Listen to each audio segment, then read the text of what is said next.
Hello and welcome to ECHOESTALK number 11. We have today DG, who's not in the right position. I'm not in the right position. Everything has switched around. Can you hear me? Can you hear me?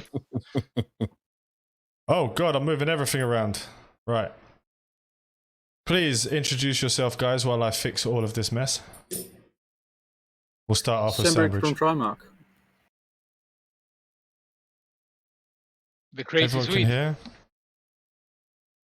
And The DG. one and only crazy Swede. Yes, DG Rage Riot, fellow Corp member, Eve Echoes enthusiast, if you will, also content creator. Thank you, thank you, thank you. I've got all the names in the right places now. Everyone has their name correct. Crazy looks different. Why does Crazy look different? Thank you for the tier 1. You've subscribed for 3 months. Thank you, Lord Tao. Thank you, thank you. And also thank you, Black Dragon, for the tier 1 sub at the beginning before the stream even started. That's very nice of you. Thank you, thank you. Right, so... Is it the beard? I don't know, I something have no different. idea. Is it because... Have you got your ponytail coming right round now, so you're showing your majestic hair? I have it on the opposite side of what I usually do. Does that help? Not sure what's that. What do you reckon, guys? What do you think? What do you think is different? You know, show a little bit. Fuck if I know. I haven't done anything different. I even had a shower today, man. What the hell? I haven't had one yet, which is terrible. Absolutely bloody terrible. Right, so we have some interesting news for you guys today. Should we start off with the bad news, or should we start off with the final? So we're going to talk about the final test at the end of it, what it means going into launch. We have some monetization issues on the Apple front we need to talk about for the lonely EU people. Yeah. Start with the bad news so we can finish on a high note, yeah? Yeah. Let's do that. Sov doesn't have a hat on. I'm confused. Yeah, I went to London for the funeral this week, and I had to trim the old hair back, so I actually don't have to worry about the bush that I had before, which is much better. The shrub. The shrubbery, the Knights of Knees shrubbery. Right, so let's go over the bad news, and I'll just get straight into it for us EU players. If you are on Apple, if you use iOS, you will be charged more money than the rest of the world through only Apple. If you live in the EU. If you live in the EU, in the European Economic Area, not just the EU, that will also include some of Russia, because they are part of the European Economic Area. So Somehow I it's can't kind of a imagine weird one. any Russians using an Apple product. No, and I don't see them using euros either. They're 99% of the time going to be using rubles, I guess. It's just a weird one. Apple, yeah, no, but the thing is, Tal, this is the issue, okay? So say for instance, we're talking about DG. DG's in America. DG will spend $15 a month on Omega Combo. Me, if I signed up using Apple, it would cost me €16.99, which actually equates to $20. So I'll be paying $5 more than DG just because I'm from the EU, because Apple have added the tax to us on top of the IAP and not actually part of the IAP, the same as in America. What do you think of this one, guys? How do you feel about this? It's lovely. It's lovely. Are you going to talk in a posh English accent? Because it's only really me and Swede that's getting fucked out of this group, to be honest. And not even me, because Androids, baby. Well, Yeah. so I asked, and they don't know 100% and no confirmation. Because as soon as I found out about Apple, I asked about Android, because I am Android, so I needed to know if I'm going to get fucked on Android. So I asked them, and they don't know for what. They couldn't 100% confirm, but the prices will be. Google actually does the what's the word when you change the currencies? They I can't Exchange think of rate? it. Yeah, so they exchange rate the actual prices. So I'll be paying less in euros than the dollars. So I'll be paying 13 and 60 something euros for the $15, which is how Google does it, but Apple has changed it. Yeah. Hey, Gicka, But, what's up, man? Jicka. I mean, I'm assuming that Google would feel entitled to up their prices, because if one person levies, the other one is able to, or they can take the high road and actually, not levy, and Yeah. actually take the win.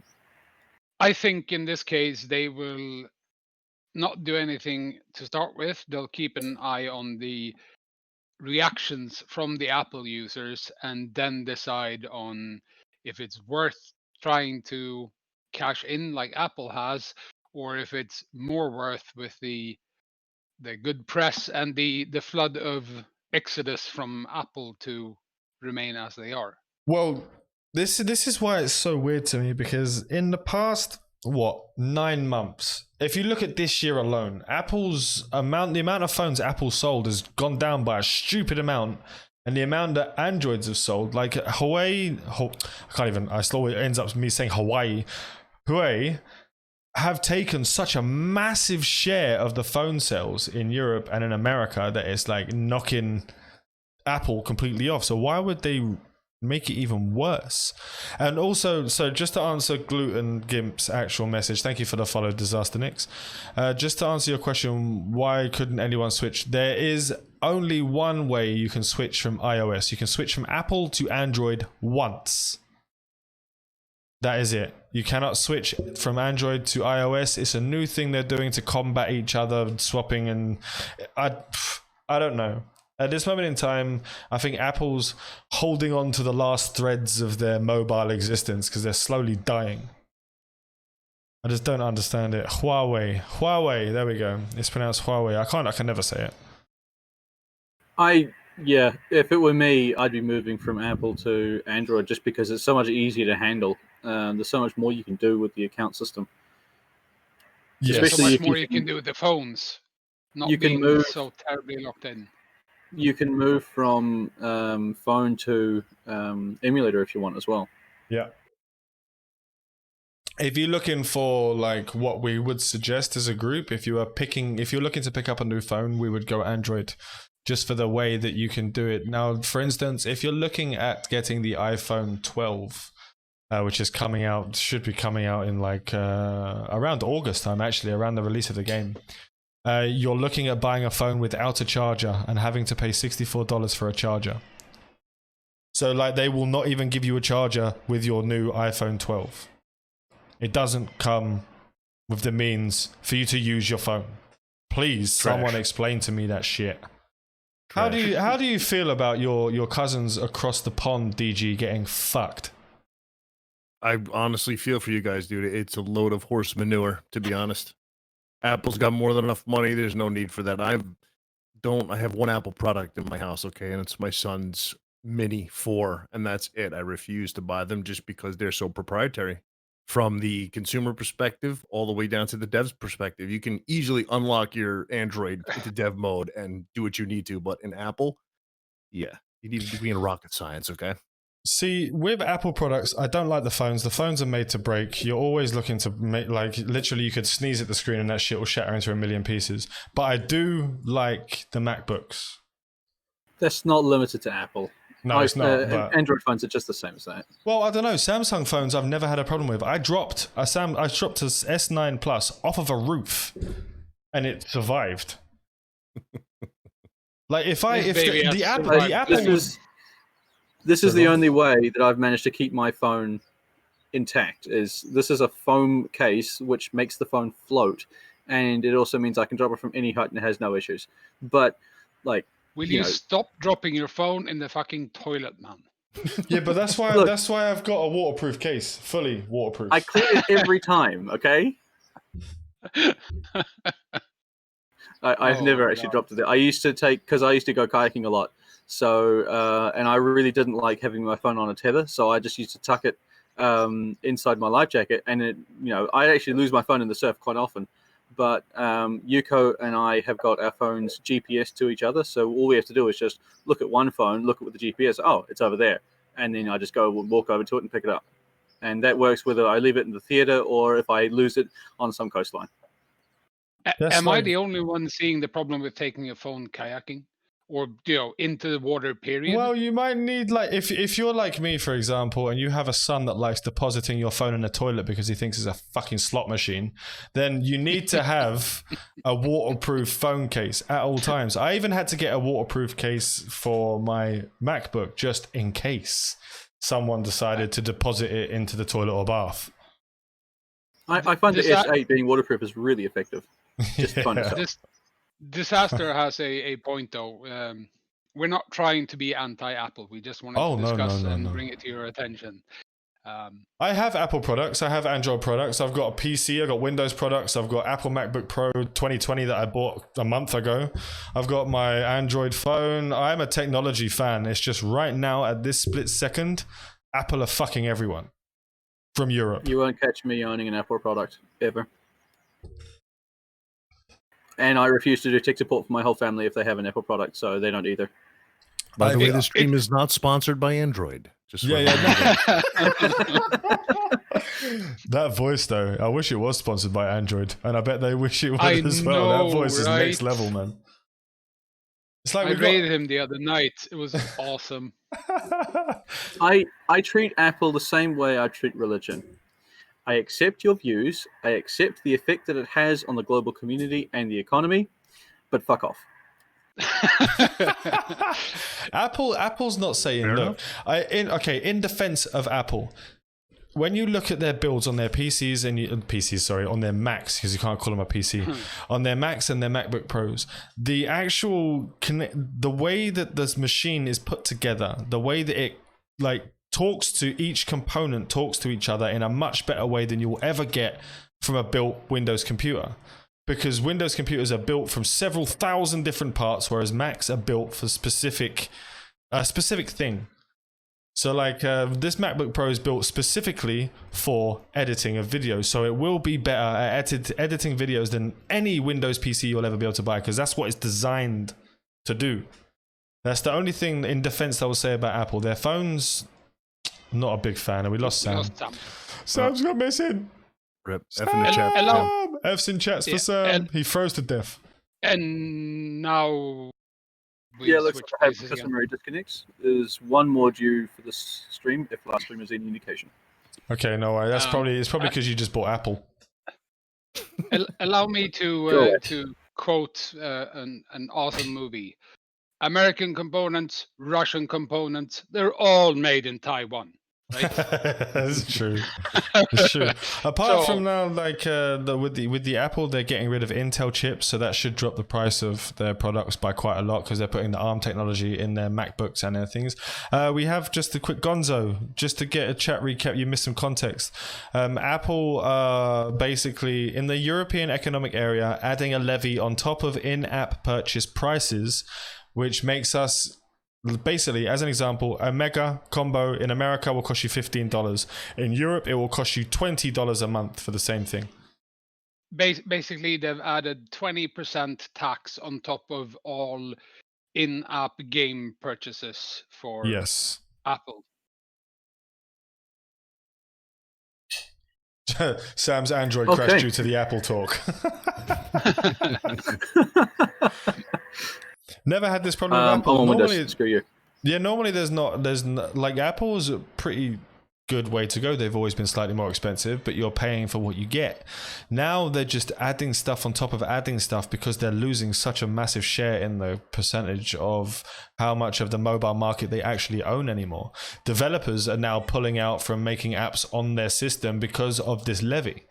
You can go on Google and you can search the stories endlessly. Developers reaching out and shitting on Apple because people aren't going to play their games on Apple, and they're not going to put money into making the app work on Apple if no one's going to play it, because on Android it's 25% cheaper to buy anything.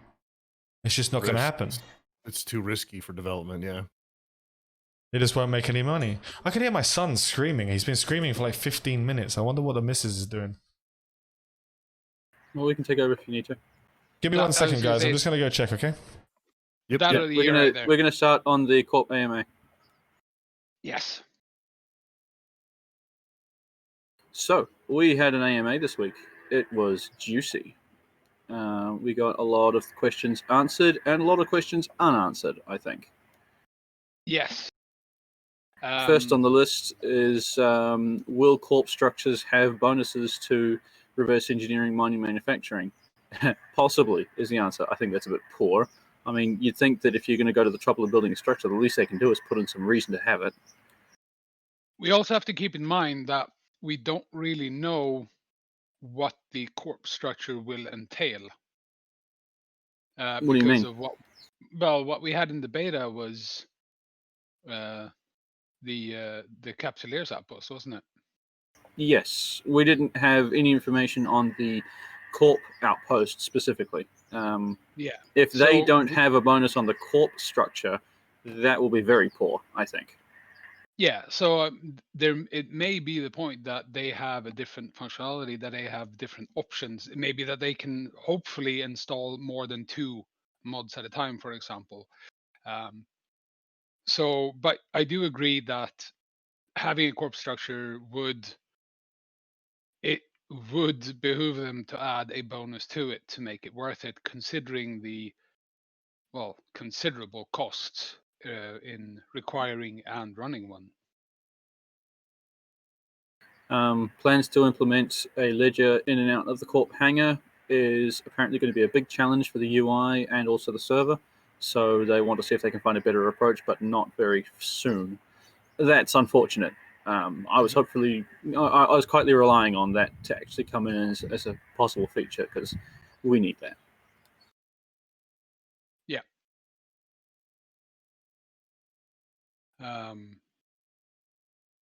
War declarations coming soon, but with some unknowns in regards to, for example, high sec vulnerability.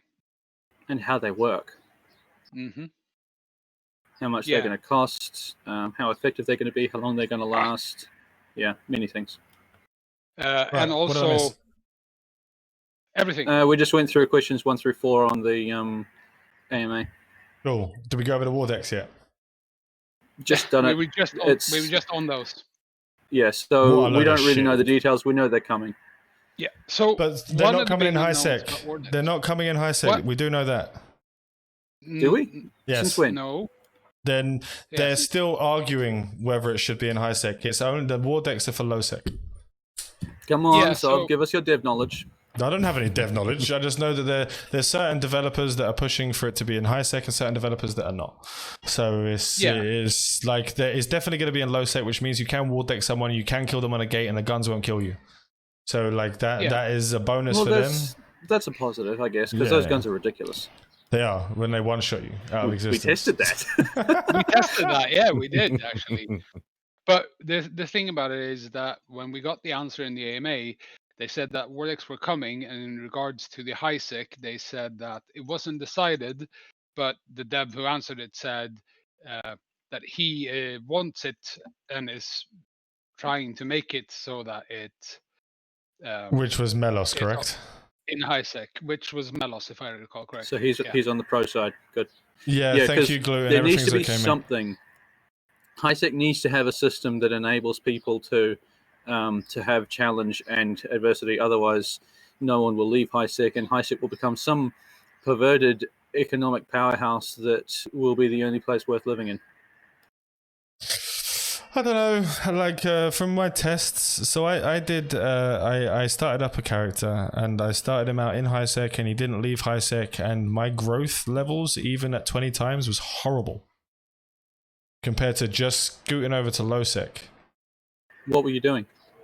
I tried lots of different random things. I had characters doing different random things. There was someone else who also did the same, but they actually wrote all their stuff down in Google Docs. I think it was ZGod who tried to actually do it all, and he did it in that way, and he found the same thing. HiSec was really, really bad. Like, for example, so wrong. I was going to say, we had a guy who was dedicatedly doing hauling, and he did really well. Yeah. He made an amazing amount of money, and I'm saying like an amazing amount of money for, take No rating risk. results divide 20. Yeah, and again, no risk. Because no matter how well you do in low sec or in null sec, there is going to be losses. You are going to lose ships, you're going to lose haulers, you're going to lose resources that you simply will not do in a completely secure high sec. And you Though have in to this take that case, into the account. more often than not, this guy was going low sec, null sec anyway for his delivery. So there was quite often outside of high sec interaction. Especially if you're going to be hauling, you're making the big bucks, you're going to be moving from high sec to null sec, or you're going to be moving a lot of stuff from null sec to high sec. It's just going to be where the money is. So there will be that opportunity for pirating later on. I didn't like the speed at which just staying in high sec, leveling up. I'm sure it's going to be even worse. It's going to be safe, but it's going to be slow as hell. Hello, Keltan. Welcome. Gluten, thank you. Yes, the baby's fine. He was just looking for the bottle, and she's got Grey with her as well, so it's a bit difficult at the moment. Told you hauling was profitable. Just clarify what you just said with high sec and leveling up, because leveling up doesn't exist in Eve. And what do you mean by slow progression? How does slow progression work in what you would have seen? Slow progression compared to what's the maximum? If you look at the maximum level of anomalies in high sec, what is it? Yeah, level 10. In high sec, it's level 5. 10. Yeah. Oh, sorry, high sec. Yeah, in high sec. Yeah. High sec is level 5. That's raw anomalies, not including like missions. Yeah. Yeah, and then you don't get certain rare spawns, for example, but you can get level 10 stuff in you can get level 8 and level 10 stuff in high sec if you're doing missions though, but that's if rare. You're doing encounters. If you're doing encounters. I keep saying leveling up on missions. I've been doing a lot of research into the Amazon's new game that's coming out in August as well, and there's a lot of leveling up missions and blah blah blah, so I'm sort of stuck in between. Traitor. I'm not being a traitor. I just have to. I've been waiting for the Amazon game for a long time. I just wanted to. That's New World. I wanted to try it out. But yeah, so the progression that I found there, especially with the industry side of things, was the worst. The industry side of things was the worst. If you go into a belt in high sec, it's 99% shit rock, and you'll have 3 rocks that are mineable of any. Like I found one spodumene rock in maybe 8 different belts. What does that matter when I can set my AFK retriever in a belt and then go and play on my main in low sec and null sec, and then come back and have made tons of profit without any risk of being ganked on Tritanium? Noting that the retriever will pull in ore at the same volume in null sec as it will in high sec. It just runs through belts quicker. It just means you're going to be warping from site to site, and you're still going to get through the same amount of ore. You're still going to get through the same amount of ISK, realistically. Yeah, you're not going to get the high-level minerals, but you are going to get a very large volume of low-level minerals and be able to produce a lot of stuff. So Veldspar, for example, Veldspar, I mean, it's going to drop down. Tritanium will drop down to 1 ISK per. You're just making a shitload of Tritanium. But ignore the value of the minerals themselves. Look at the volume per, how much Tritanium you get per M3 of Veldspar. It is the best producer. You know, if you're going to have someone sit in a belt and pick up Veldspar all day, and versus someone who's picking up spodumene all day, who's going to come out with more Tritanium? The guy going after Veldspar. And every ore in high sec is going to drop to 1 ISK a pop. Ignoring it, absolutely. Why would you ignore the value of the products? And also, Jika, the expert missions. Are you talking about the reward or including the rat bounties? Because that's not nowhere near what you'll make. Yeah, the reward is about 1.5, and the rats inside them are worth around between 800,000 and 1.7 million. Yes, and there are between 28 and 48 or 52, something like that, rats in a expert mission, and that's not counting the 3 or 5 elite faction rats that pay out 3 million a pop. Yeah, but that's at 20 times, though. More. No. Oh, yeah. That's at 20 times. You have to divide it by 20. So you're not going to be making 10 million per mission. It's just not going to happen. You're going to be looking at 1 million per mission, and then it becomes less fruitful. I ignore the value of minerals in terms of the market because I don't sell ore or minerals to the market. I sell ships. I sell finished products, and I also don't like selling to the public in market. I prefer selling to a trade partner. Also, Jika, I went the entire beta, the entire final test, and I never got a rare expert mission. And I was doing them daily. I had a separate account sitting on my computer, constantly doing these missions, and I never got one. Not a single one. Okay. So, like, you just got lucky that one day and you got 3 of them. I went an entire week and a half with 0. So it's just RNG. So I ran encounters 2 hours a day, basically every day throughout the test, Yeah. and on one character. And as soon as I hit expert, so as soon as I hit tech 8, I got 2 or 3 every day during those 2 hours. 2 So or it's 3 basically every day is.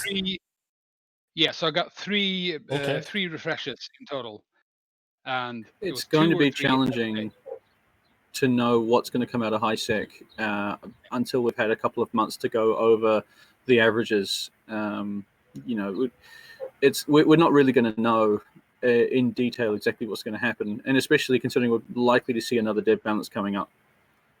It just sucks for me because, like, everyone keeps saying, oh, they got this many, like, I didn't even get any of the 1.5 million expert missions.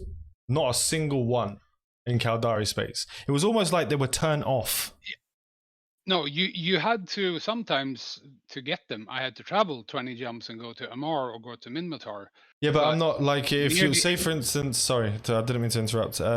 Say, for instance, you are farming a specific box and you are farming specific items for a specific ship and specific modules. You're not going to fly from Caldari to Amar. Like, it's pointless. You might as well Why wouldn't you? continually span. If you have 30 minutes to wait until the next refresh, why wouldn't you? Because there's other ways you can do it. I mean, you can do it, I guess. I personally wouldn't, because for me it's pointless. But If that's you the run basis out of what they're your doing with Caldari loot drops. What do you mean? Well, they're making loot drops regional, and they're making specific loot drop storyline items and missions regional, so that you will have to go from one region to another in terms of going for a different faction to get a different set of loot. That's the whole point of how they're splitting up the space and empire. Yeah, but if you're just using a Caldari shield ship and you don't have those 30 minutes to fly to another side of space and you only have a small amount of time a day, you're not going to be moving from Caldari to Amar or Amar to Galente or and you're not Galente That's to... what That's what offline jumping is for.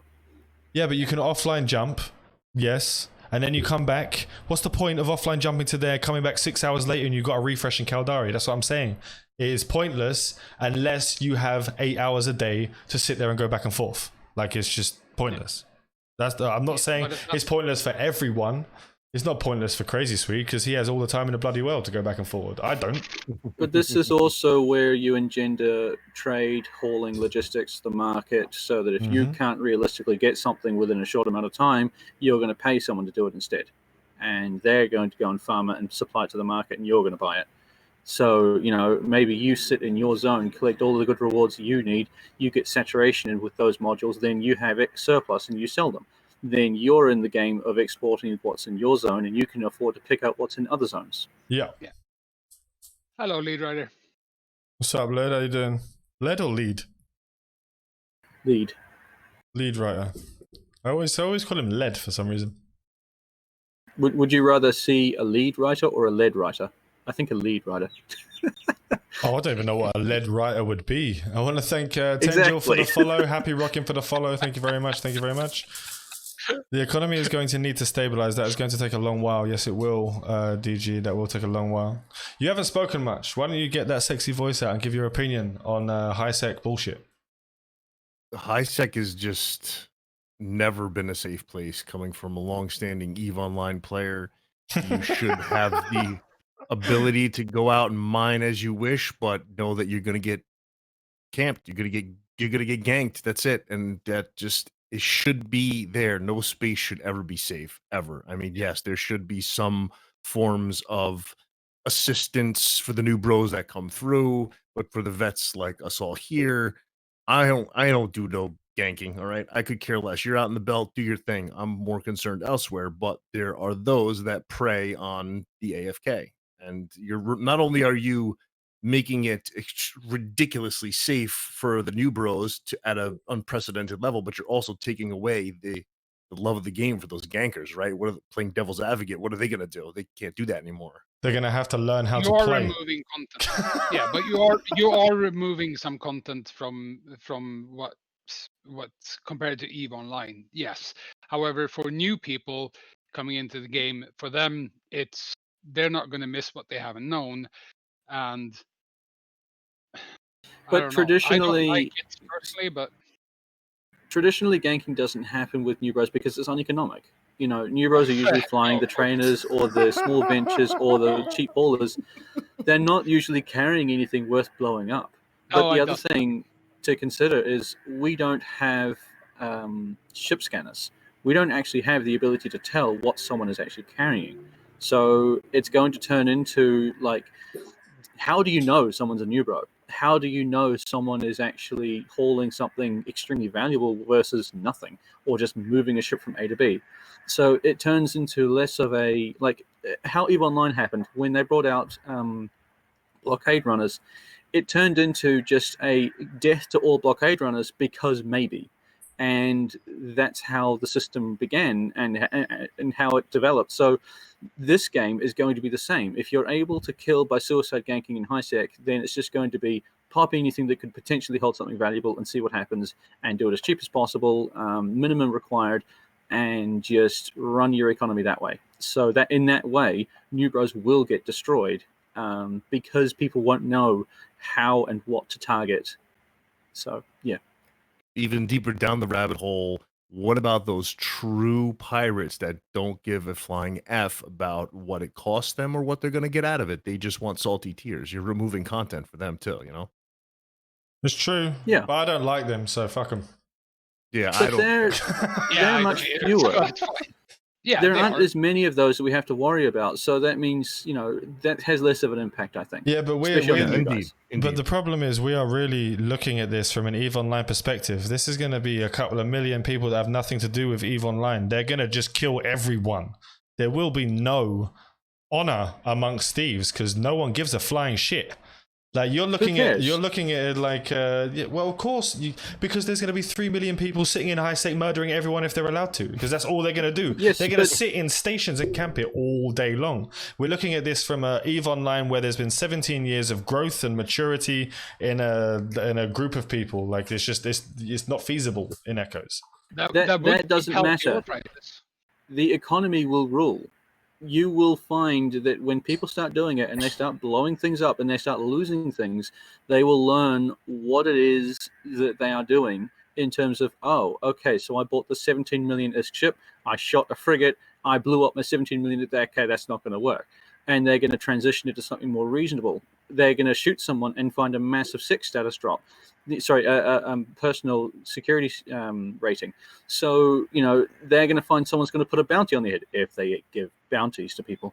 So there's going to be so many things that are going to teach all of the non-EVE Online players how the system works and why they should be doing things in a more structured way. And it's going to lead people right the way back, full circle, into how EVE Online players have done it if they use a similar system. Yeah, but with this is also you're looking at a different demographic of people. You're looking at people that want quick satisfaction, quick everything. They want to have everything in their lap straight away. If they lose their prized possession, they're not coming back in the game. They're just finding another one and starting again. That's literally how mobile gamers, including myself, have been playing. That's how we play. I'm finding that NetEase are very forgiving in this respect. That's why they've provided an insurance system that gives you your ship back to a certain level. But only to tier 3, I think, though. Yeah, but you know, that's enough. And trainers. That's enough for people to figure out how the game works and what they should and shouldn't be doing with it. And for many people, losing their first ship, their very expensive, very valuable ship, was enough to teach them, oh, okay, I need to consider what I'm carrying and how I'm doing it. But that only really comes into play if people can actually scan for ships. If they can't, then they're just going to lose stuff randomly, and they're just going to have to work out how to fly through space in a secure fashion at all times. Yeah, no scanners flips my wig. I don't know why they haven't. Sorry, go on, Digi. Just having no scanners in the game. No D scan, no cargo scan, no rock scan. I mean, it's just it's weird. That's a huge mechanic. It's weird. I don't know how it would work. in the current. It's I don't know how tough it to would do work. it on mobile. Tough to do it on Why? mobile. Why because would? Sorry, I don't understand. Why is it tough? What, tough to for both add when- another when- screen? But it's I- just like a pop-up. You bring up like your cargo hold. Like you just use it in the same zone as your cargo hold, and just call it something different. Yeah, I agree with Dega. I, for one, am a massive advocate of not making EVE Echoes EVE Online version 2. I want something fucking different. I've played EVE Online for so many fucking years that I quit through boredom. Because the open-ended sandbox game is just like not open-ended in sandbox anymore because everything's been done. I don't want EVE Online version 2. A lot of people do. But personally, no. But My question is, how do you get one without the other and actually make it EVE Online perseverance and effectiveness? Because EVE Online has been honed to the point where we have lived through it for a long time, and we have, balanced it all the way down to equity. But how do you make something that's only half baked and still expect it to be as long lasting? time. I mean, like, it's like saying you can never create anything new because it will never live because it's not like, I don't know. EVE Online is not the best game ever made. It has lasted for 17 years because of a die-hard group of people that spend thousands of dollars on 5,000 accounts and shit like that. Like, it's not... I don't know. There's this dream that EVE Online players have that they sit there and think that EVE Online is the god of everything. It is not. It never has been. I really enjoyed it. I loved it. I loved every fucking second of EVE Online, but it's not as good as everyone makes it out to be. Like, everyone compares the two. Like, EO, when EVE Online first came out, it was dead. There wasn't even Corps. There was nothing. Like, there wasn't even 4 factions when the game first came out. That didn't even come this until is an months MMO after. that came out in 2003. So yeah, so what? no That's real surprises. Like, yeah, but you're just... Oh, God. Like, MMOs back in 2003, they really weren't a big thing. What are you like Dark Age of Camelot, EverQuest 2, World of Warcraft? They all came out at the same time, and World of Warcraft was fucking massive. Even though I hate it, it was massive. It was a giant game. You can't use it's 2003. I can name you 10 other. Star Wars Galaxies. There we go. There's enough of content in that game to last for fucking 10 years on launch. Well, like it was just I don't know. Until the new combat upgrade, anyway. Well, no, but that murdered it. That wasn't adding. That murdered the game, for example. I know. Bring back WoW Classic. Shut up, Drift. Go to hell.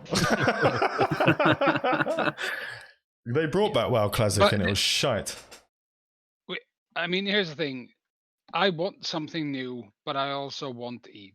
And I think a lot of people who are here sort of feels the same way, right? Because EVE has a certain attraction and has a certain lure because of the rich history, because of all the potential that exists within that game that is currently unavailable in EVE Online, because guess what? Nullsec is owned. It is no longer Nullsec. It belongs to people, and you can't do what you want, right?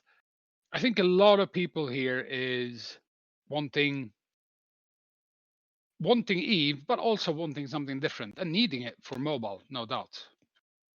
You can't discount EVE. You can't discount the heritage that EVE Echoes, the foundation is built on, right? But you also can't expect this, or you shouldn't hope for this to be just new EVE Online server, like restart server. You have to sort of find... Yeah? No, I do understand where Sam's coming from, and I'm very passionate in the fact that I don't want a lot of what EVE Online has in EVE Echoes. It's like Dagan makes the point here where we are judging EE by current EO standards. Like HiSec will be mental at first, nothing can stop that. If HiSec was PvP enabled, we would have a massive part of the player base as EO vets destroying people who didn't know any better, as EE is their introduction to the universe. And we saw that in the test, for fuck's sake. We had an entire alliance of EVE Online veterans, entire alliance, camping every entrance and every planet so newer players could not even get to the event. How many of them do you think actually just didn't come back to the test after that? Good question. Too many. Too many Probably. didn't come back for the test. I mean, that's me. That's a complete guess. Like, I'm not saying that like, they might have stayed, but it was just like, I don't know. Right. If even one person ended up not coming back to the test because of what those players did during a dev event, Yeah. it's too many. I mean, my personal opinion well, is but hang on, this is Eve though. that's Like, how literally, do you say that? Like, it's This isn't Okay, Eve. yeah, this is you're- Eve Echoes for the 900th time. Okay. Let okay, me, sure, let me, but at the same time, you gotta like if people are leaving because of what a player does, that's just so softballed that we're never going to get anywhere. let me make something straight here. I'm not putting this all on the players who did this. I think that the biggest problem with that was the fact that the devs placed it in that particular system, which is one of the most camped Well-known crossroads systems. in Eve. Also, that they announced it beforehand where it was. Mm-hmm. No, but As in this particular system, not just the region. See, here's Yeah, the so- thing. Here's the thing with that. This was a test. This wasn't the launch of the game. This wasn't Eve Live, which I would completely fucking agree with Sam if he turns around and said, this is Eve. This was a test to test out the defense capabilities of a Citadel, which we didn't even get to kill during the test. We killed it after the devs had left because these people were running around killing each other. Even I was killing people because I was worried that they were going to start killing my fleet because everyone was just aggressive. So I killed everyone who walked in next to me, even if they were friendly, because I couldn't chance any of my fleet who I was playing with getting killed. Like, it made the whole thing semi-pointless. And it screws with test data too. If you're there for a specific test or functionality test on Citadel protection and defenses, where's the data? How do you know? You don't. Disaster. We So- sound and- like 4 EE delegates. We're CSM. We're not going to get into that. I don't want to be CSM. No, but this was my issue with the test. So if I came across as just blaming the players, then I do apologize. That wasn't the intent. The problem here was that unlike any other test or dev event that they've had, they announced the specific system days in advance. And this is Eve. Of course, people are going to take advantage of it. I'm sorry.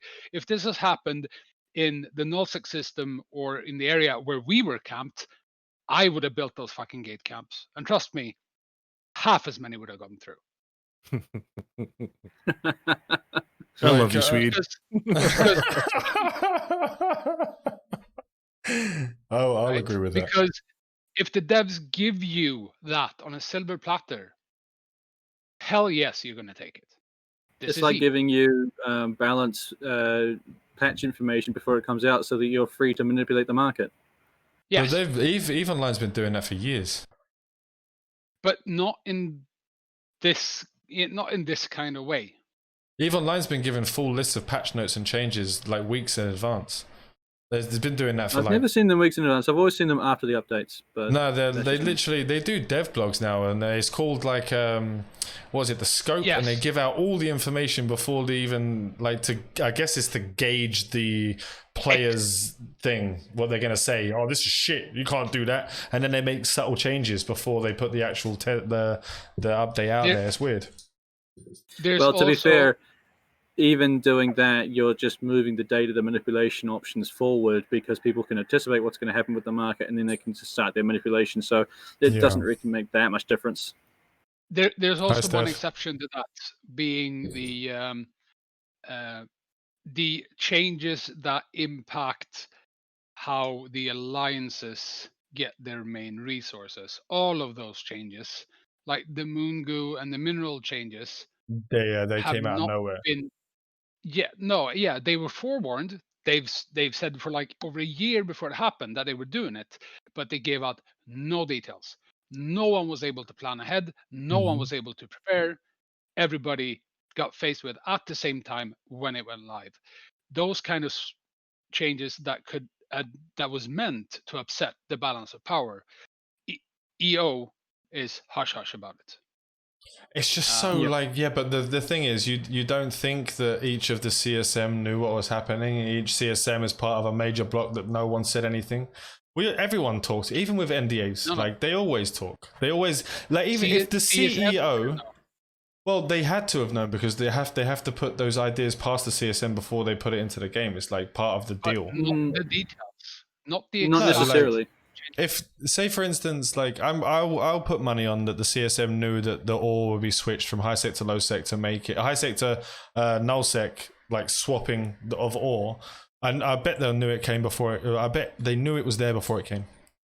Anyone caught taking advantage of information such as that would be booted first thing. They didn't last time. Do you remember what's his name from Goon Swarm who got banned for like 3 hours and then got pulled back in the game, and he was using information for like 6 years. Like they don't do anything. They even allowed an entire Corp fraternity, the Alliance fraternity, to steal everyone's information through falsehoods on a third-party application outside of the game, and then they changed the name just to stop fraternity from having to disband. Like, CCP do a lot of naughty shit behind closed doors. A lot of it. Like, is a lot of it. They did make a game that was based on scamming and deception. Yeah. It's true. Use your mouth words.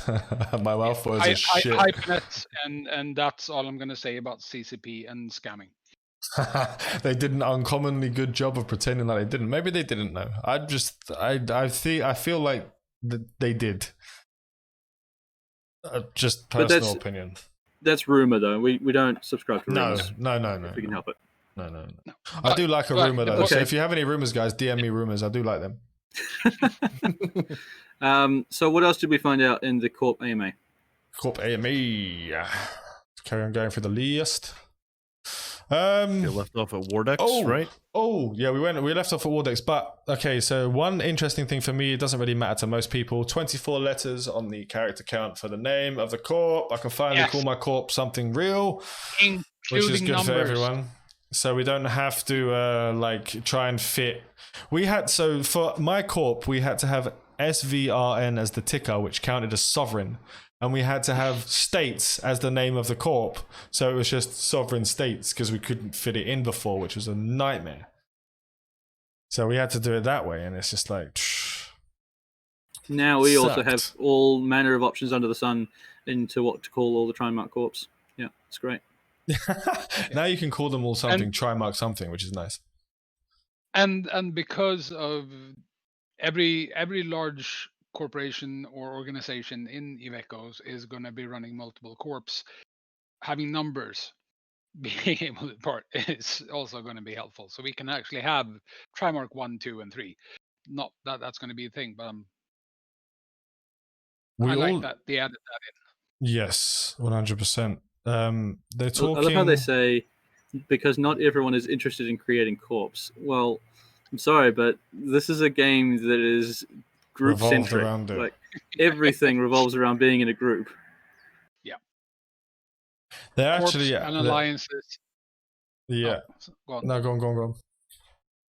No, I was just going to say corps and alliances and player economy is what builds the entire game. There is no game without it. So, yeah, sort of important for most everybody. Halcyon contract days system is newly developed. When it becomes stable, we will be having a Corp and Alliance contract. I wonder how long they're going to drag their feet on that one. See, like they told me from the start that there will be Corp contracts and stuff like that, and you'll be able to buy from the market as a Corp from your Corp wallet. You'll be able to pay for industry from the Corp wallet, and none of that was there. And it was even taken away from the update on the front of the app when you loaded the app up. All of that information was taken away from it when I questioned it, so I don't know what's happening there. I like the fact that Corps are cheaper in the aspect of how much you need in starting capital. Or 20 mil? Yes. 3 mil. 3 mil. Oh, they changed it to free. I just read that. Why am I being special? Yes. So it's 20 mil was...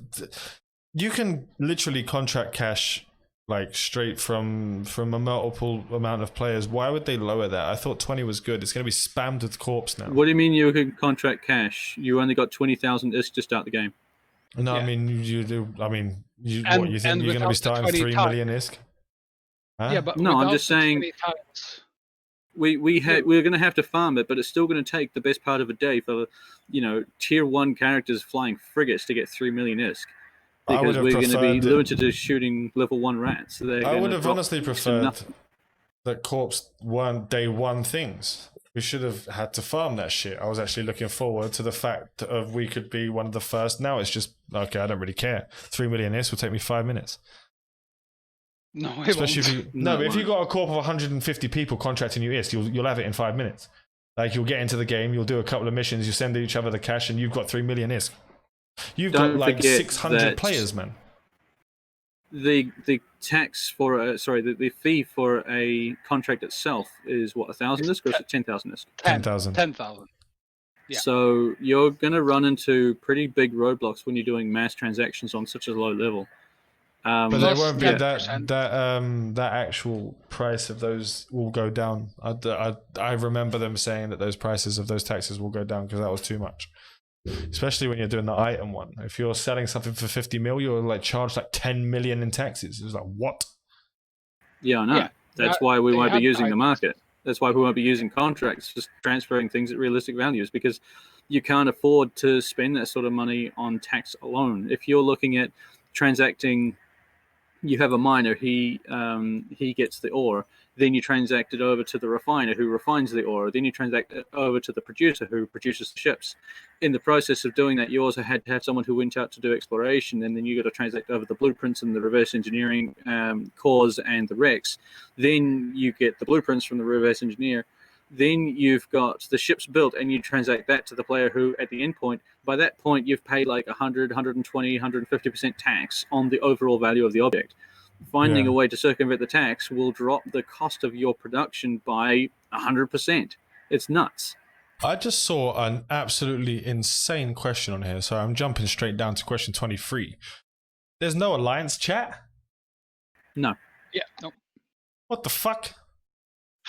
Yeah, which means that, because they don't want to support a chat for 2,000 people plus, which I can understand, but at the same time, how are we meant to do business and interact on an alliance level in game if there's really no mechanics to support it? There's no alliance hangers, there's no alliance chat. What are we getting? Alliance mails? I don't even know. I don't even think there is They are- alliance mails. Thank you Yeah, for the so they follow, are- Graw. Thank you for the cheer, JB. They are basically forcing larger organizations to use out-of-game applications. Out-of-game in order solutions, to yeah. communicate. Sorry, just answer the question because we've had just one question in the chat. Graw, hi guys, are they going to have a starter pack? Yes, they will. The only thing that we know will be in the starter pack is the toenail. The crusty hammock. toenail Zanyu ship is the only thing that we know for sure they'll be in there. We will also be receiving starter packs for the pre-registration bonuses, which is currently set at engineering rigs. 3 million. Yep. Engineering rigs, Yeah. power rigs, there's like one of each. Yeah. If we get another tier, and if we get the last tier, then it's 200,000 skill points. I know it says 200.00. There is no use in them giving out 20,000 skill points, and there's no way in hell they're giving out 2 million skill points. It'll be 200,000. Please give me 2 million skill points. I'll be happy with that, young sir. Thank you, thank you, thank you. Got to go. We And also- there's ship skins as well. But one thing that pissed me off about the ship skins: 15 minutes. Temporary. Temporary. No, 3 days or 15 days. I thought it was 15 minutes. minutes and 3 days. What are you going to do with 15 minutes? I don't know. Nothing. I don't know why I read that.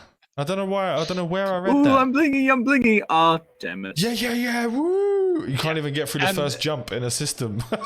Nina also makes a point that the rigs, the lower part of the rewards for each step is after 30 days.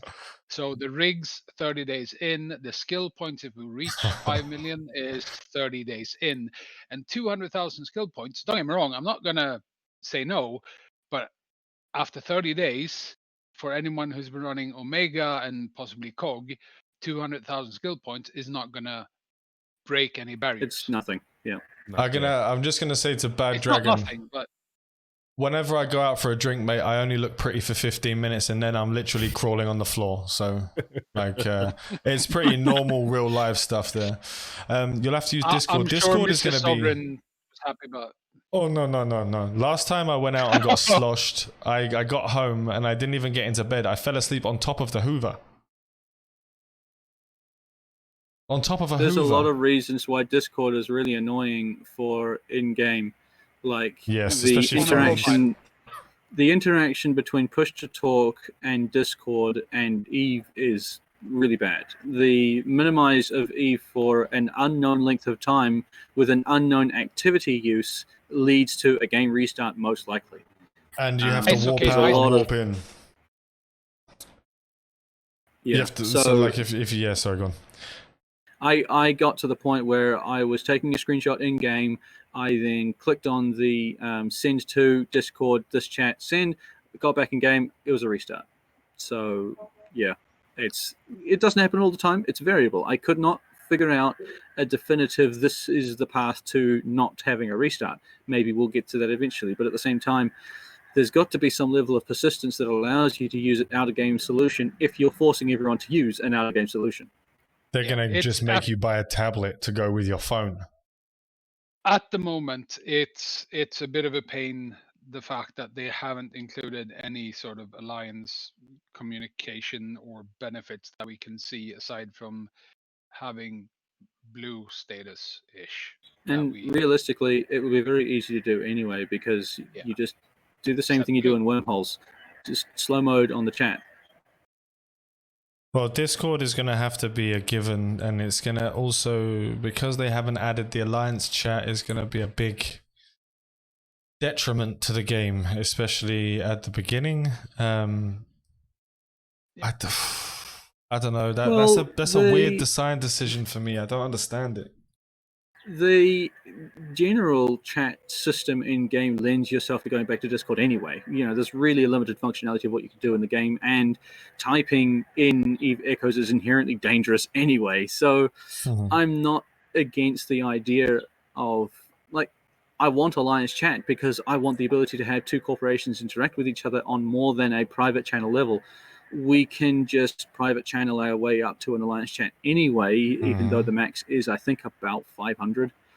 But there's, like, in terms of an Alliance, the reason why we have them is because we want to bring our alts into Corp. The reason why we are in that situation is because we have more alts than players. So for the most part, you're not actually looking at 2,000 active participants in chat anyway. You're more looking at about 200 to 500.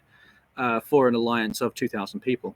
So we really don't have a massive requirement for a big fat chat window. It's more just we need the availability to put it online. And not everyone's going to be online at the same time. Only people in Corp chat who turn up in the chat are those who are currently online. So I still don't think it's going to be that much of a massive impact to introduce an alliance chat. And we can prove that by having every single person sign up to a single private chat, you know, like we had with Trimark, and push for all members to do it and say, here you go, we've got 2,000 people who are all subscribed to this channel. As you can see, there's only 500 people in it, which is your maximum or something to that effect, and it still works. Can I just address something that lead writer said in chat? Yes, so what they did say is that they are actually looking at upgrading the chat systems. That was a part of the answers they gave, and a couple of the devs were very clear that when they were able to do that, they would look at alliance chat options and just the general chat options when it came to private channels and corp channels. So they did say it was in the works. However, at the launch, no. Very soon, no.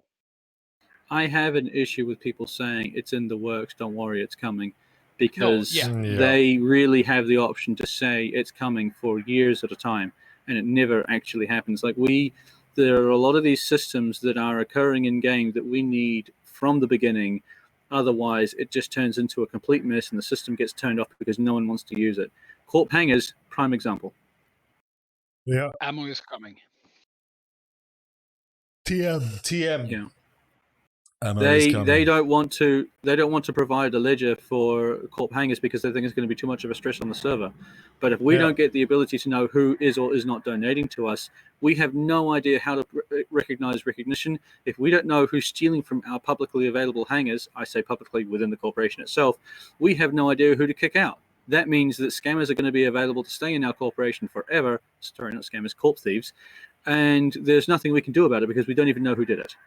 Yeah, it's huge. There's a big thing. I just not going to give anyone access. Oh, we lost Sam. Lost Sam. That was the Nope, there he predicted is. number 2. There he is, and we're shifting routing in. Yep. So Crazy Swede is now DG. No, Swede is now Sam. DG is now Crazy Swede. So we've had our second disconnect for the day, so we should be good. We have so I don't understand about that decision to. I'm not going to go into that one because I'm just going to literally get upset and start screaming at people. So we'll move on to the next subject. Like I'm a little bit annoyed with that particular subject, so we'll skip that one for now. Which one? Which one? What one? No! Don't try and drag me. Shut up. Well, Don't try now and we drag know me what you're into it. talking about. Now we're curious. Corp hangers. Yeah, like what are you referring to?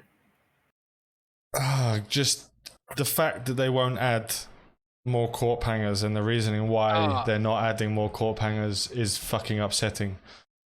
Because it's literally for what we want to do as a corp. I am now, my corp at least, is being held back by a limitation that doesn't need to be there.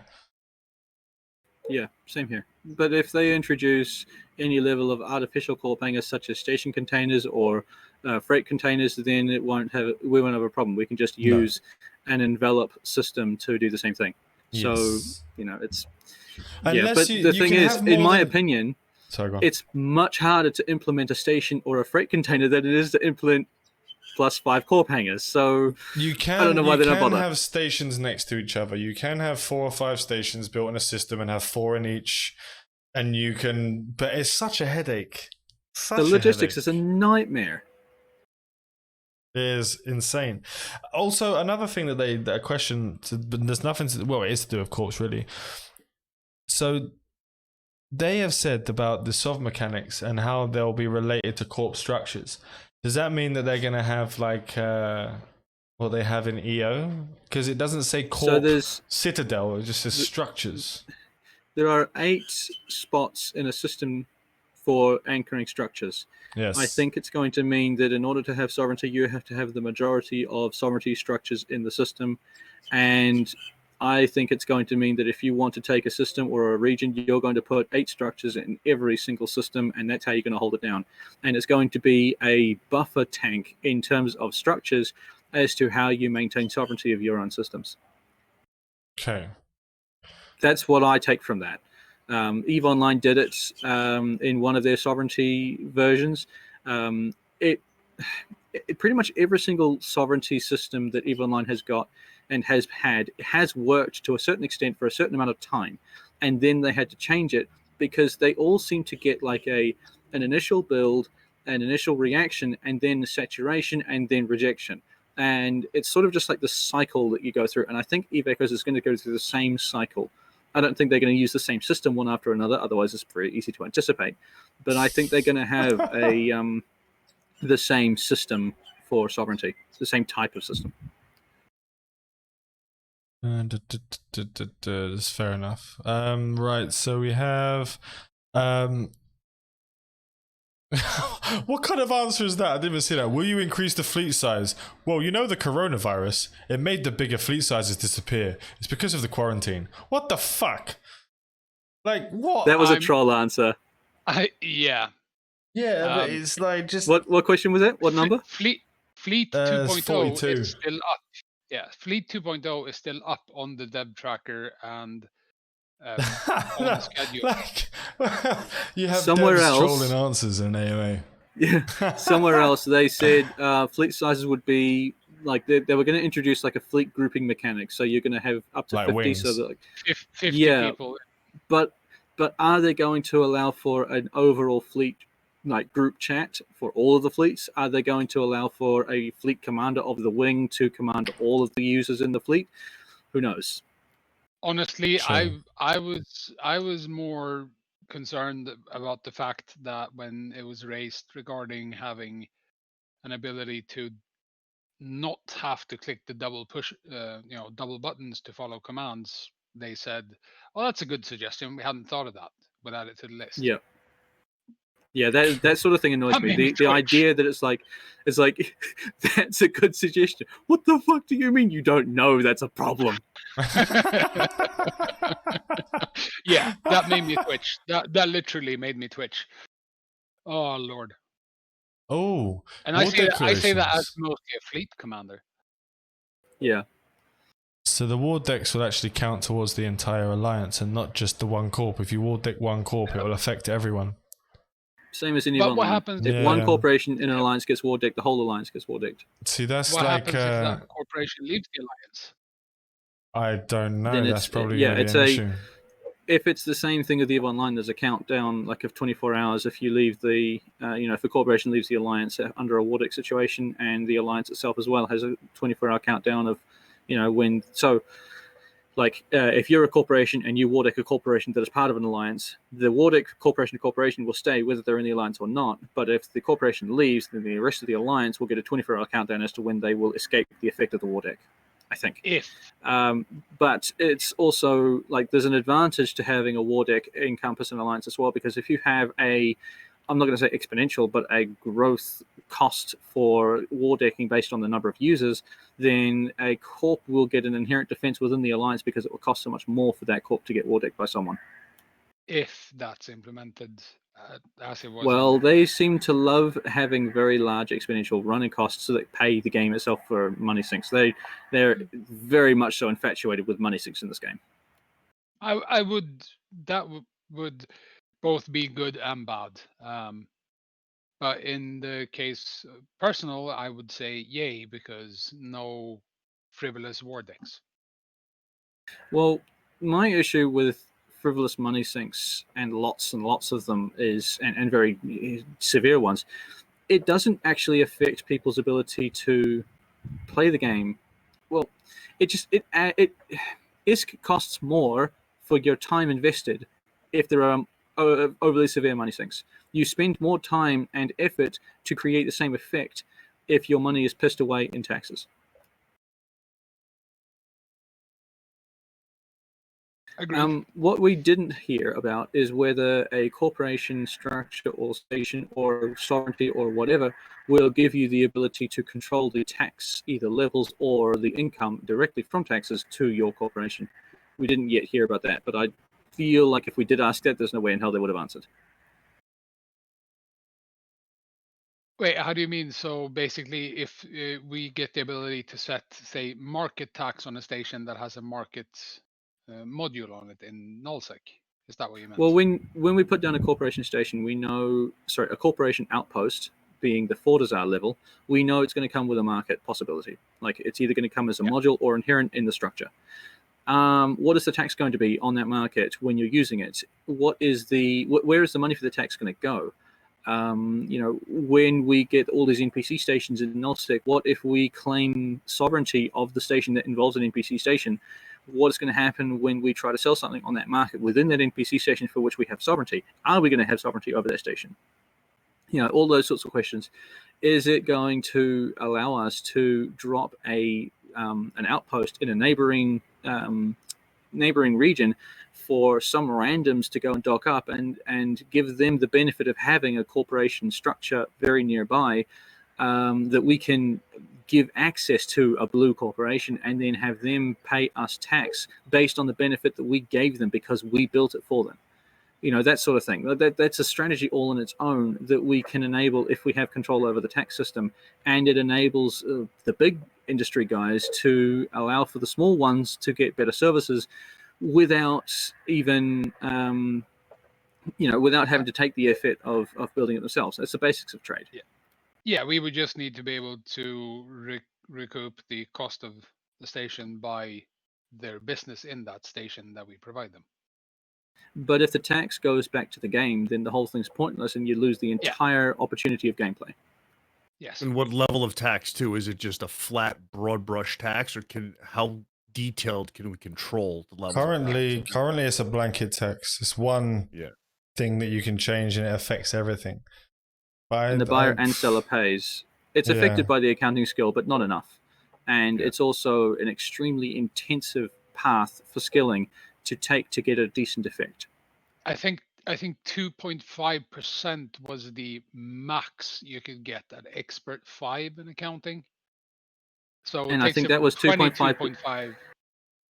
That was also in terms of the early beta. I didn't actually test it in the latest one, but it was 2.5% tax removed from the 10% tax. So that was actually like a percent from a percent saved, as opposed to a massive drop of the tax saved. So you really didn't save much by getting it. And when we talk tax, we mean like 10% per transaction on each side sort of tax, like a very large. I think the total was, I think it was 10% from the buyer.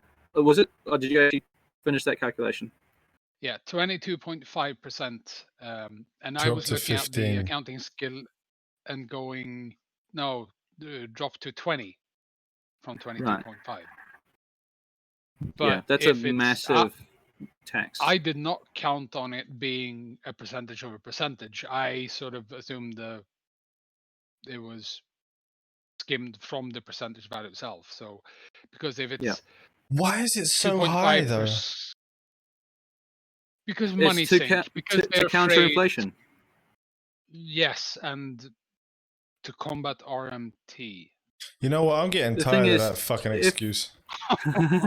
If there are 4 million users that actively use the game, though, which is like 100 to 1,000 times more than EVE Online, then there will be an oversupply of some basic materials and some basic modules. Does that mean that there's going to be an oversupply of ISK? Maybe, but it shouldn't matter, because if you just look at the percentages of how much money is someone going to spend in taxes versus how much money is someone making income in ratting, it should be able to equal out. Also, enough is lost in a small level of ways to compensate for income. So if you're really struggling with the income level and the inflation, lower the bounties. Change the way bounties work. Don't give ISK all the time. Maybe up the loot, or maybe change how, because ships are always going to be destroyed. Modules are always going to be destroyed along with them. So produce objects that aren't affecting the direct economy of ISK, affect things that affect your ability to fit the ships. To balance out the bounties, the fact that you're creating ISK from nothing in terms of bounties, there needs to be taxes, and basically there should be a small cost in every step of the way, just to make sure that everybody gets to put their piece of the pie. The issue is that every step of the way is so high in taxes, and yes, because of EU iPhone users. That's why I stuck my middle finger up at him.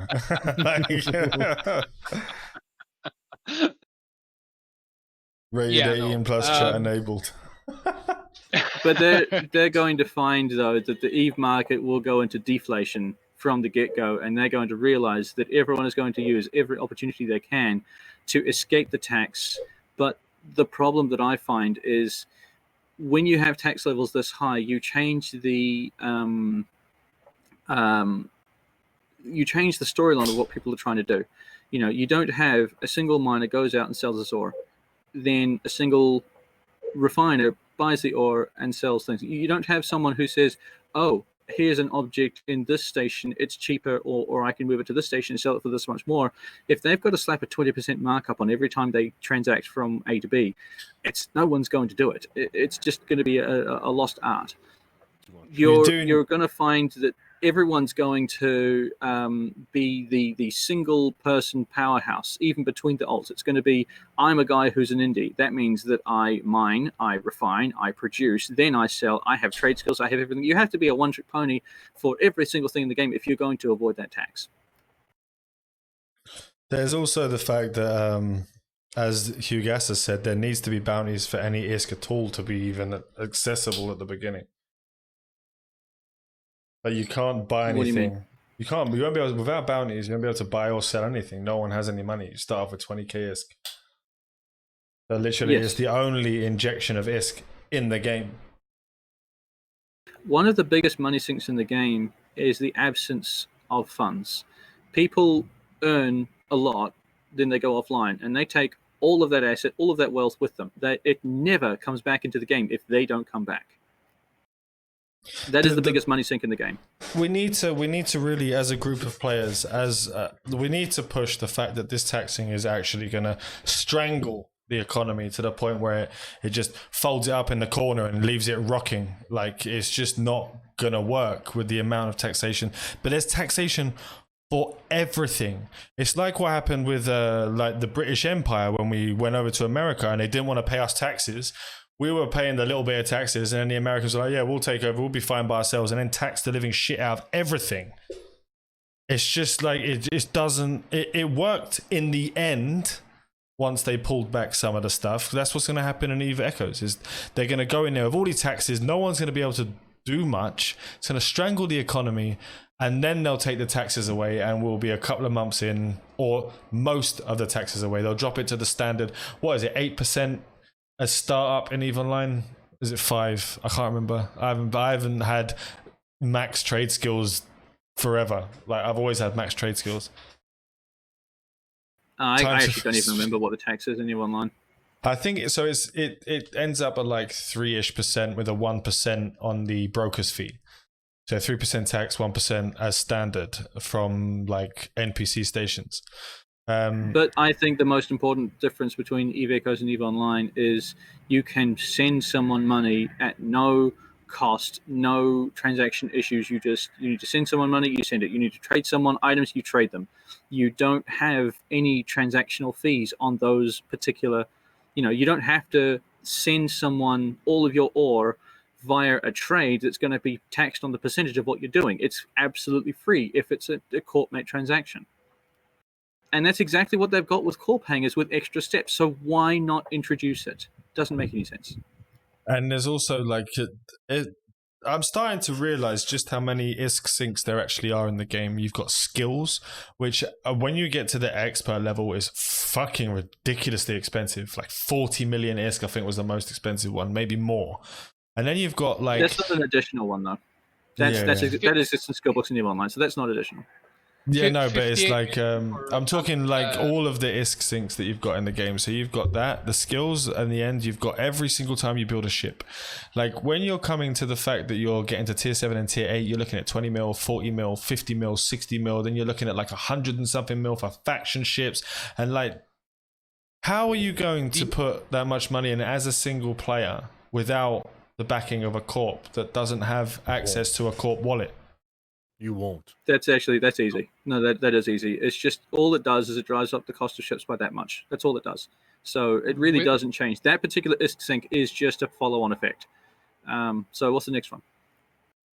Just one thing though. Without the 20 times bounty, right? How many players in between funneling money to get the Corp Sard, how many players are going to be able to afford the advanced skills on day 2? None of them. None. No one is going to be able to afford the advanced skills on day 2.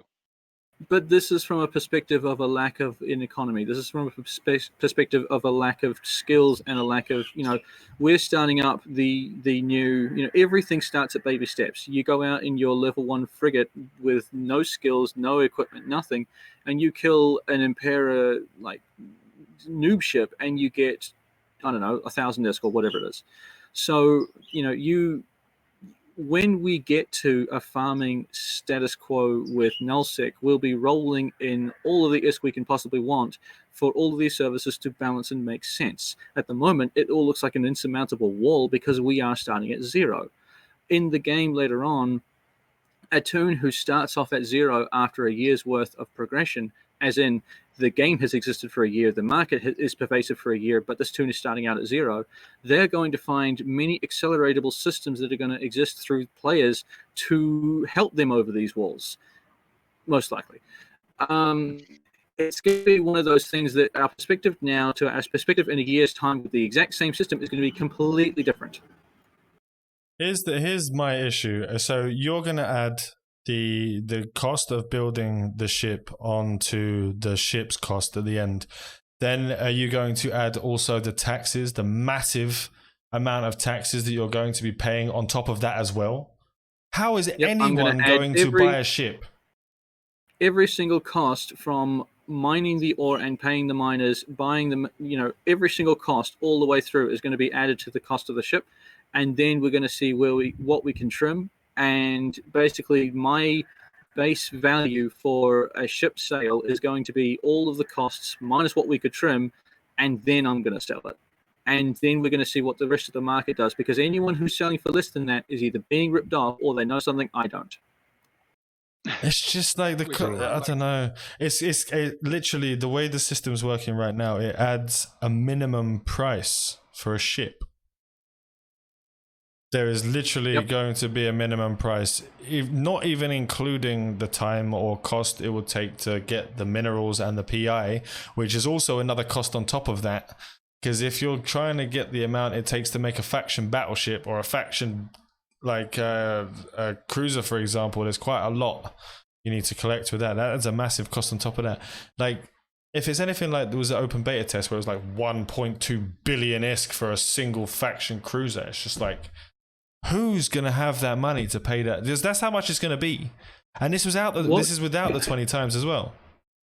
What we need to do is run an analysis that goes back to saying, okay, how many hours running this average activity is it going to take to get this ship? Not how much money does it cost, not how much money are we paying in taxes, how much time will it take to get through all of these systems, how many people have to be involved, and what are the steps? Because that is what's going to determine the economics of how much a ship should cost and how difficult it is and whether it's balanced or not.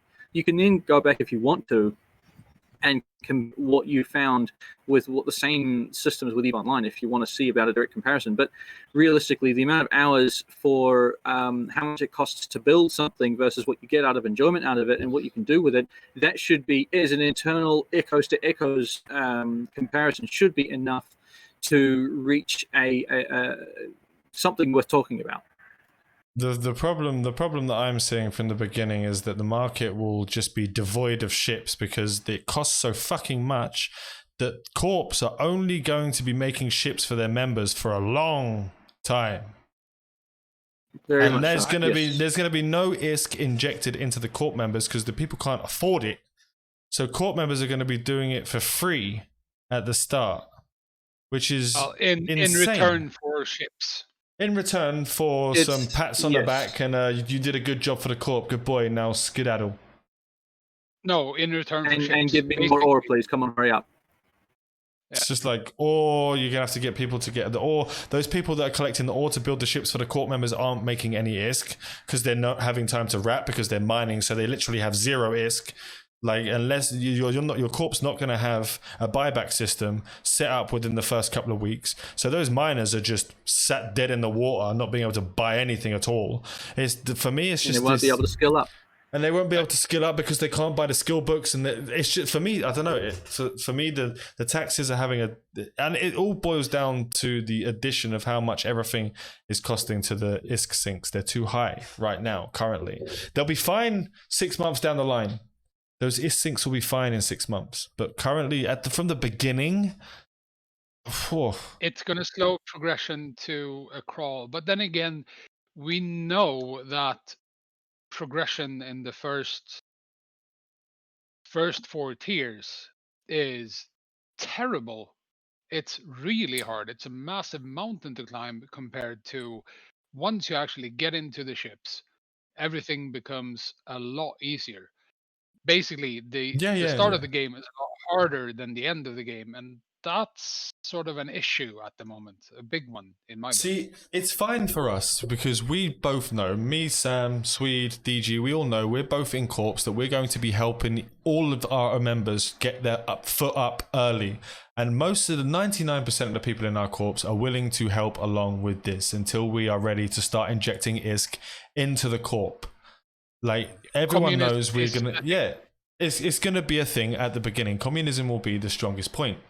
It's the only way it will work. But there are people that don't want to do that. So it stops them. And then you go back to the dev comment where he said, but not everyone's going to want to be in a corporation. Yeah. And like, that's and you're just like, okay, but you're giving the requirements that if you're not in a corporation, you're at so much of a disadvantage, and you're giving a 200,000 skill point bonus when you join a corporation if you've gone through the full tutorial. So... Yes. You know, you're giving every advantage to people who have joined a corporation, and you're making it easier and easier to make them. So you're basically saying it's a requirement to be in the game to do it. You're just not going to have the ISK to buy the skills to spend those 200,000 skill points on, but semantics. Then people will end up... Semantics. Mere semantics, yes. Yeah, but people will get these 200k skill points. They will see...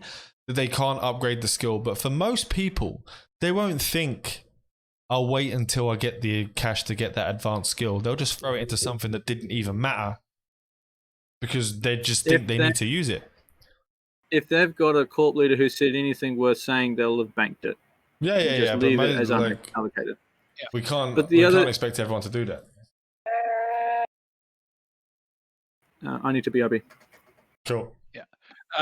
Mermedian makes a point that it's going to be tough to balance ISK versus our ISK per hour versus ship cost and profit. To imagine trying to do it as an alpha. We're not even talking about alphas who have to pay to get Omega via ISK that will be inflated and taxed. Like alpha players, it's going to take time to normalize. It's going to take time to normalize. It's going to happen, but it's going to be rough. You all remember that beautiful creative of the learning curve and the barrier to entry for EVE Online. Yes. It's going to be very similar for Echoes.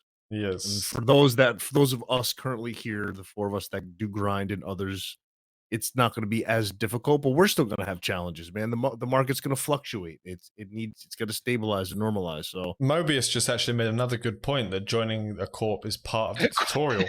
Yes, it is. So like they even make it, and that gives you 200k XP just to join the corp. Like, yeah, read the manual, people.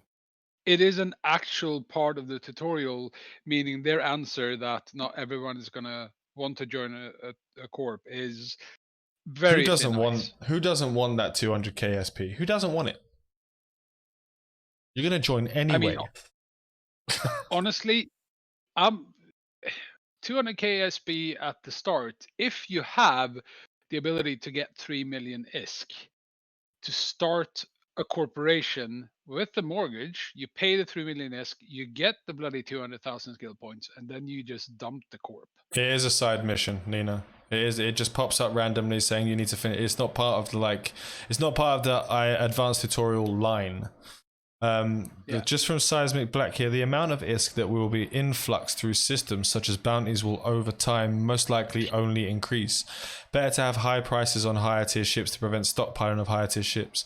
They can tweak prices once they have more data points on average earning power. Yeah, but we can do that as a player base. But we're talking about actual set taxes that we have no control over.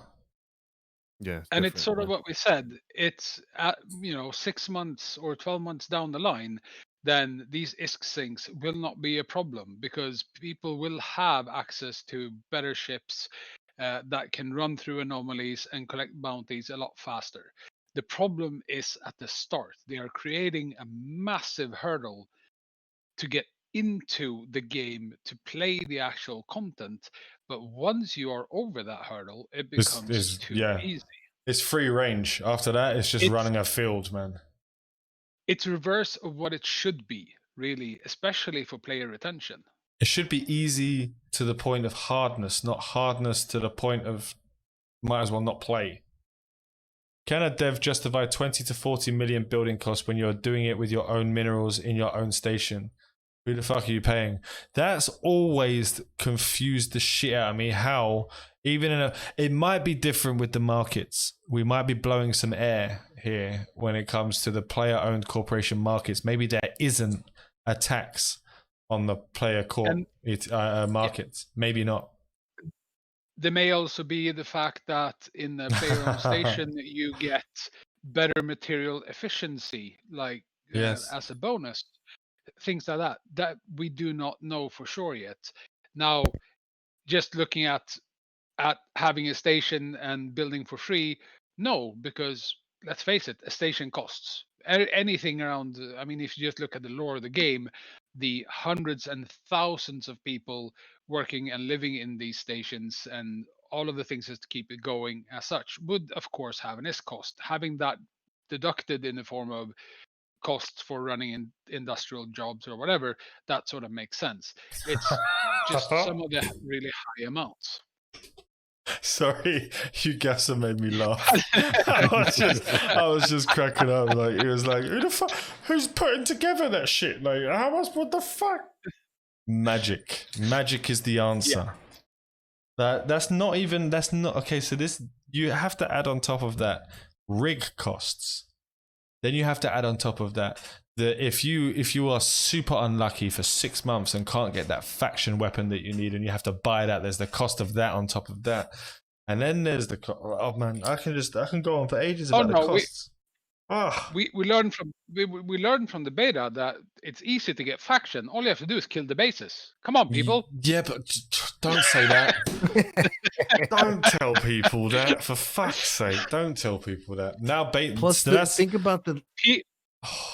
Yeah, go on.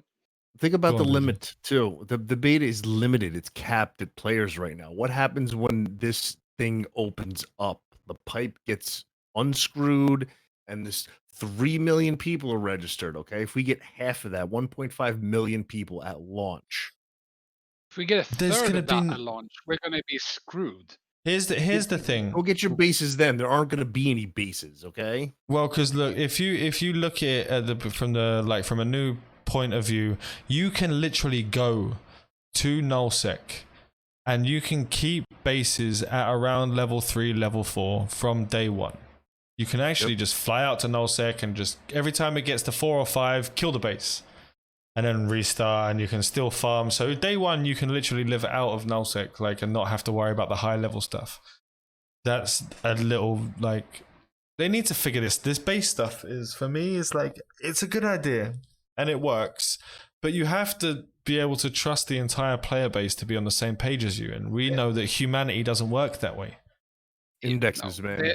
Indexes. There has to be a way for an organization, be a corporation or an alliance, to protect their space, including their bases, from random incursions. Because let's face it, if there is no such thing put in place, the only warfare that will matter really will be raiding other players' bases, killing their bases. Because they will be the only ones that have level bases, because they will have their bases in a protected area.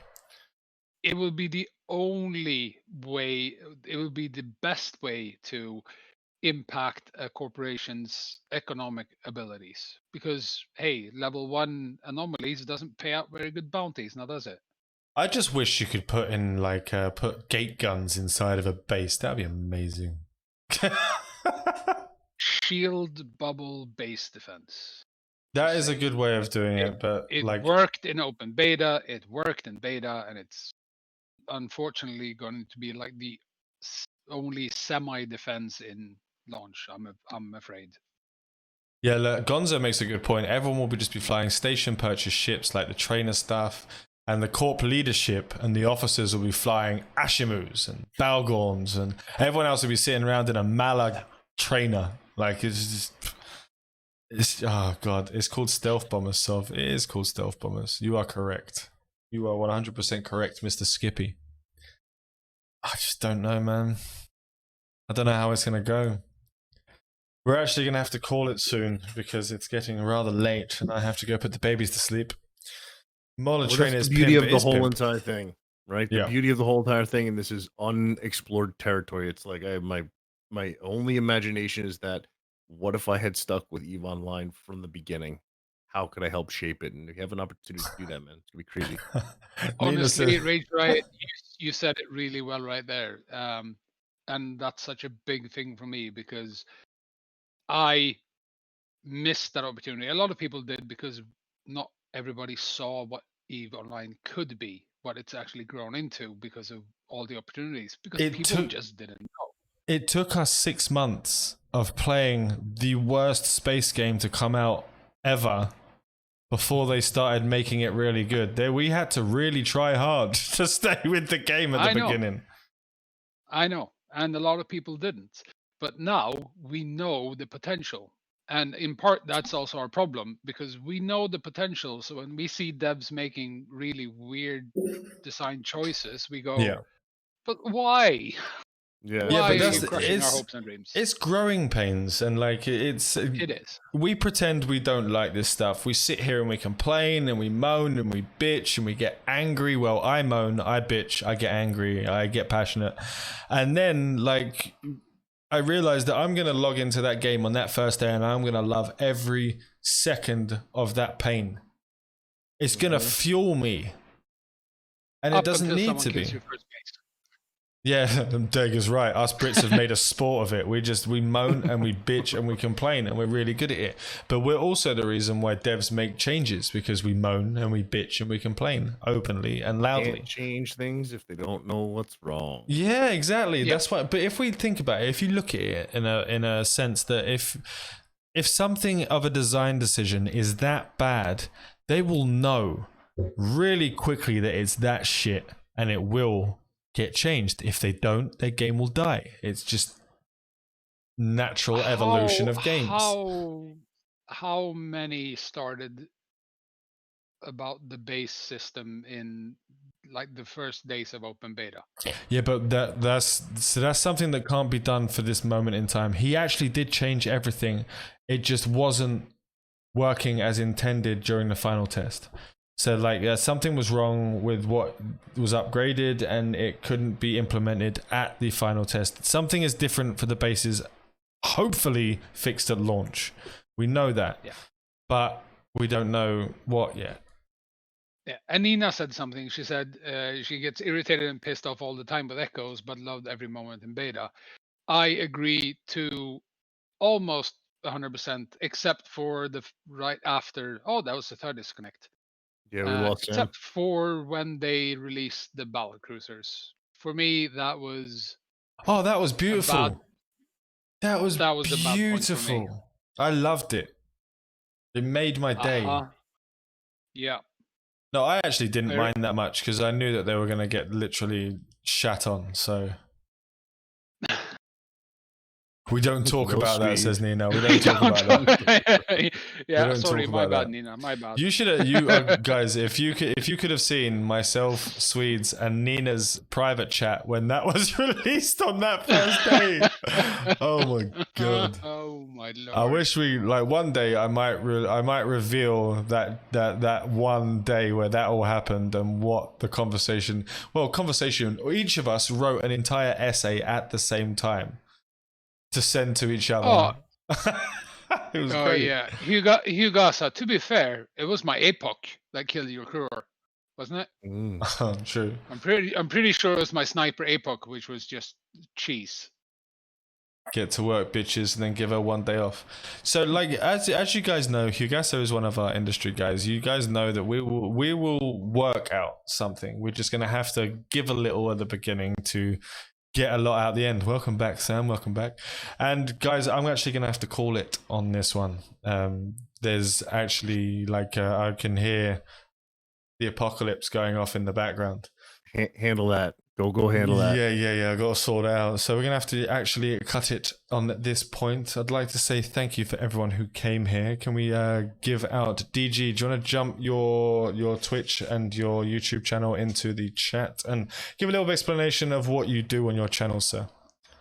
I am a variety streamer for the most part. I do a lot of tabletop role-playing games, so if you like to roll dice, let me know. Holler at me. On the YouTube Holla. side, it's a mix. Mix to play some games, do some reviews, a lot of early access stuff. So if you're into that sort of thing, like, subscribe, you know.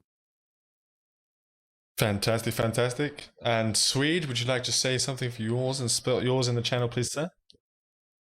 Well, if there's anyone here who doesn't know what I do, I am a variety streamer, but I am going to primarily be Eve Echoes as I'm one of the content creators. I'll be streaming, I don't know, a lot of things, and being a filthy multi-boxer, as Nina likes to call me. I'll be doing that stream as well. I tend to lead fleets, for better or worse. Fantastic, fantastic. Yes, and he's actually working, he's part of Sovereign States and also helping alongside with Trimark Heavy Industries, which is now their name again, thank God. I have to admit, mate, I didn't like Trimark by itself. The Heavy Industries adds that bit of, it really sets you apart from like just being, it just reminds me of the Zelda when you called Trimark. I just felt that way. And it's There's- exactly 24 characters. Yeah. Yeah, we're going to have to figure out the naming conventions on multiple corporations, but yeah, being Trimark Heavy Industries again. It's very, very good. And if you don't know who I am, I just complain, I bitch, and I moan. And then I get angry, and I shout, and then I have to go, and then shut down the stream. I want to thank everyone for coming. I want to thank all the guests for coming today. They're not special guests anymore because they fucking live here. So we're going to like, well, DG's a special guest. He's First a special time, yeah, guest. thank First you. time here, and he's going to be Appreciate spending more time here because his voice really does it for me. We're I going to hopefully know. get him here a little bit more. So, you know what? Can you imagine a stream with Eisenhorn and DG at the same time? I might actually die. I love might actually kill Eisenhorn. We me. need him. We need more Eisenhorn. Oh, wait, We're actually stay away from after. my- So My this bromance. today's stream will be the last of the final test / launch stuff. We're going to go back to doing our generalized conversations. Next week we're going to be going over Corp thievery, and we're going to be going over the scamming side of things, going back to the normal view of stuff. We're going to have, if you have any stories, guys, if any of you have any stories, please submit the stories of any scams that you've encountered in EVE Online or in EVE Echoes. Or EVE run. is even better. Or run scam. If you've run the scams, please let us know. Like, we would love to be able to put your stories and to show everyone within the stream what you've been through. So that would be quite good to do that. And then we'll be moving on to, we'll finally do the ratting because we've got enough information now and we've got all of our preparation, and we'll have an entire session on ratting for the 4 different factions, if whatever you start with. So thank everyone for coming. Fly safe, avoid local chat scams, and we will have a major announcement next week. Thank you, guys.